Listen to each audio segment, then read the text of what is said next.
नमस्कार दोस्तों, मैं डॉक्टर सुमित गुप्ता। आज हम बात करेंगे कि पाइल्स और फिशर के पेशेंट में ऑयलिंग के क्या फायदे हैं।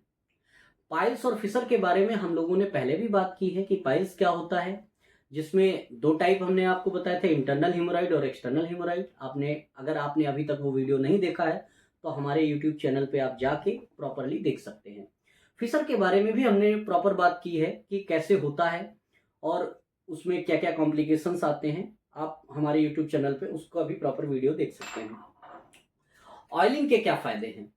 तो जब कभी भी किसी पेशेंट को पाइल्स या फिशर होता है तो उसका मेन रीजन हार्ड स्टूल होता है या कॉन्स्टिपेशन होता है। कॉन्स्टिपेशन की वजह से क्यों होता है? क्योंकि कॉन्स्टिपेशन में जो मल होता है वो बहुत हार्ड हो जाता है। उसको पास करने के लिए जब कोई व्यक्ति बहुत ज्यादा ताकत लगाता है तो वेसल्स डायलेट होती हैं, जो कि पाइल्स का रूप ले लेती हैं। और कई बार हार्ड मल जो होता है वो जब हमारी एनल कैनाल से निकलता है तो एक लॉन्गिट्यूडिनल कट मार देता है, जिसकी वजह से फिशर डेवलप होता है। तो हमको क्या करना होता है? अगर हम बात करें मैनेजमेंट की, तो सबसे पहले खाने पीने में ध्यान रखना है कि हम ज़्यादा पानी वाली चीज़ें खाएं, जैसे फ्रूट्स हैं, जूसेस हैं या सलाद वगैरह है, इन चीज़ों का इस्तेमाल करें। डॉक्टर की प्रॉपर सलाह लें और उस हिसाब से हम पाइल्स और फिशर को मैनेज कर सकते हैं। एक और बात आती है कि लगाने के लिए कोई मेडिसिन यूज करें तो कैसे करें। तो अगर बाहर का हिस्सा हो तो उस पर मेडिसिन आसानी से अप्लाई किया जा सकता है, लेकिन मल द्वार के अंदर की जो प्रॉब्लम्स हैं वहां पर दवाई लगाना एक बहुत बड़ा चैलेंजिंग काम है। तो उसके लिए ऑयलिंग का एक कॉन्सेप्ट है कि आप वहां पर ऑयलिंग कर सकते हैं। कई सारी कंपनीज कई टाइप के ऑइंटमेंट भी बनाती हैं जिनका इस्तेमाल पाइल्स और फिशर में किया जाता है। तो करने का तरीका क्या है और क्यों करते हैं, मेन रीजन क्या है?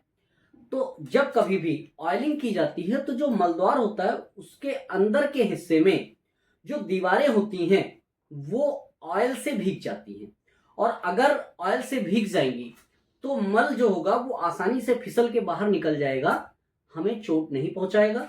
तो जो फिशर की प्रॉब्लम है या जो पाइल्स के प्रॉब्लम है उसको ठीक करना आसान हो जाएगा।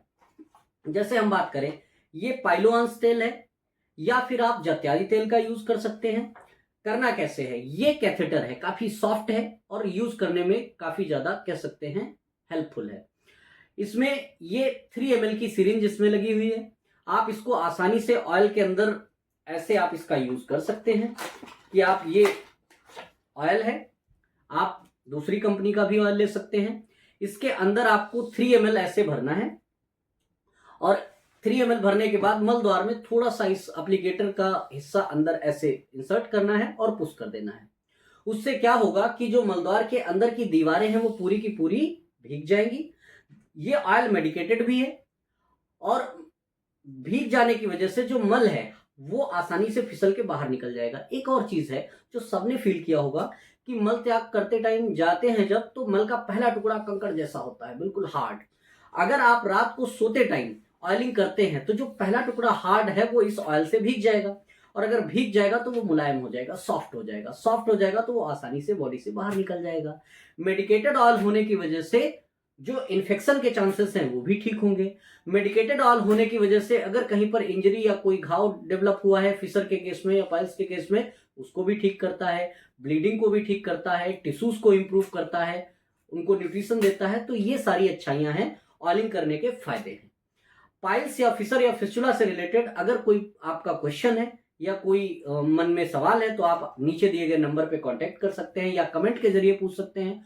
और अगर आपको डिटेल वीडियो देखना है तो हमारे यूट्यूब चैनल पे जाके देख सकते हैं। मैंने पाइल्स और फिशर के डिटेल्ड वीडियो भी बनाए हैं। Thank you.